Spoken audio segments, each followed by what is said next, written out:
Vintage na matagal inalagaan. Pinarestore niya lang dati kaya lang ayaw nang umandar.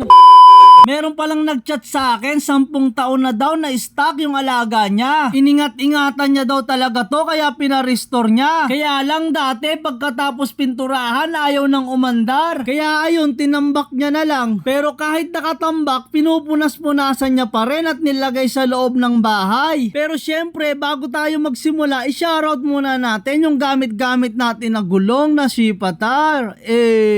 Shipa yan. Kaya ginawa ko, pinagmasdan ko muna kasi namamangha talaga ako. Ngayon lang kasi ako nakakita ng ganito sa buong buhay ko. Kaya hindi talaga ako mapakali, pinagmamasdan ko talaga bago ko gawin. Pero sa totoo lang talaga napapaisip ako kasi hindi ko alam kung anong gagawin. Kaya ginawa ko, binaklas ko na lang yung karburador para malinisan. Baka kasi andito lang talaga yung problema kaya ayaw umandar. Tsaka ako tinirace yung mga wiring kung maglalabas ba ng kuryente. Kaya alam walang nilalabas kaya tinanong ko si sir kung anong naging history. Bali yan daw yung naging problema, nasunog daw yung ignition coil. Pero di pa rin ako kampante kaya binaklas ko agad yung magneto at sinilip yung contact point. Mukhang okay naman lahat kaya sabi ko ay sir, bilihan na lang ng ignition coil para dire-diretso ang trabaho. Pero mukhang mahihirapan si sir maghanap kaya sabi ko hanap muna siya at babalik ako. Makalipas ang 10 araw at sa wakas nakahanap na si sir ng bago. Medyo nahirapan lang daw talaga siyang maghanap at mahal ang presyo pero sulit naman kung mapapaandar ko. Kaya hindi na ako nagpaligoy-ligoy, kinabit ko na at sana mapaandar ko na. Ang tagal niya na daw kasing inaantay to kaya gusto niya magamit na. Parang yung kakilala ko, ang tagal niya nang nanliligaw, hindi pa rin sinasagot, hindi niya kasi alam, ginagamit lang siya. Kaya tol, payo ko lang sa'yo, matauhang ka na. Madami pang iba, hindi lang siya. Kaya ginawa ko, sinubukan ko agad kung maglalabas na ba siya ng kuryente. Kaya lang wala pa rin nilalabas kahit bago na. Nagpabili pa naman ako ng bago tapos di ko mapapagana. Patay.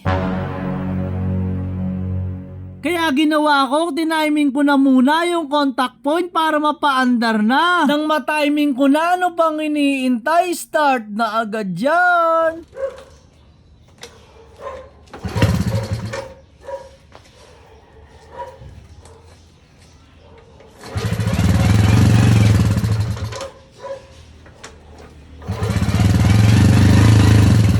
Ayaw mag-start. Patay. Bali naka-off lang pala yung gasolina at naka-choke kaya ayaw umandar kaya pagkatapos ano pang inaantay? Start na ulit yan.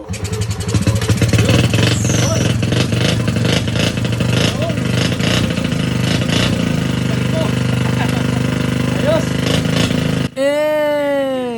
Apagaangas. Okay na sir, 11 years.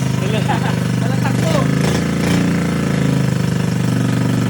Pero syempre, hindi pwedeng hindi susubukan yan, kaya subukan mo na yan.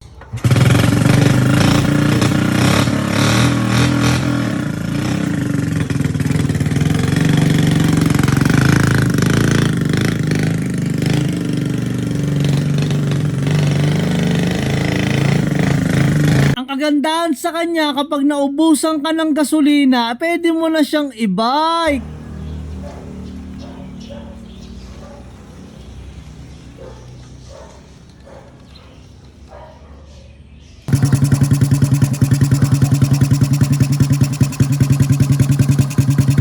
Dahil na-miss ni sir sa tagal ba namang na-stock kaya pinaandar niya na agad.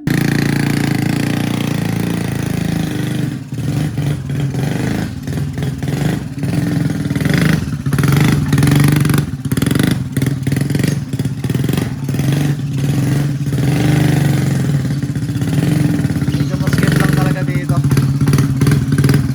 Alright. 11 years. Talatak ko. Punta ulit.